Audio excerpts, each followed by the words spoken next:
అనగనగా ఒక అడవిలో ఒక జిత్తులు మారినక్క ఉండేది. అది ఒకరోజు జంతువును తింటూ ఉండగా ఒక ఎముక దాని నోటిలో ఇరుక్కుపోయింది.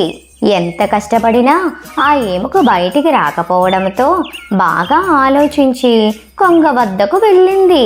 కొంగమావా, నా నోటిలో ఒక ఎముక ఇరుక్కుపోయింది, దాన్ని తీసి పెడితే నీకు మంచి బహుమతి ఇస్తానని ఆశ చూపింది. కొంగ సరే అని దాని నోటిలో తలపెట్టి ఎముకను బయటకు తీసింది.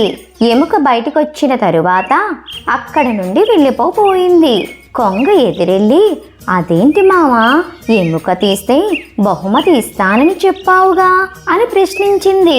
నువ్వు నా నోట్లో తలపెట్టినా నిన్ను తినకుండా వదిలిపెట్టాను చూడు, అదే నీకిచ్చిన బహుమతి అని చెప్పింది నక్క. నీతి: చెడ్డవాళ్లకు సహాయం చేసినా వాళ్లకు కృతజ్ఞత ఉండదు. మా ఛానల్ కనుక మీకు నచ్చినట్లయితే లైక్ చేయండి, షేర్ చేయండి, కామెంట్ చేయండి, అలాగే సబ్స్క్రైబ్ కూడా చేసుకోండి.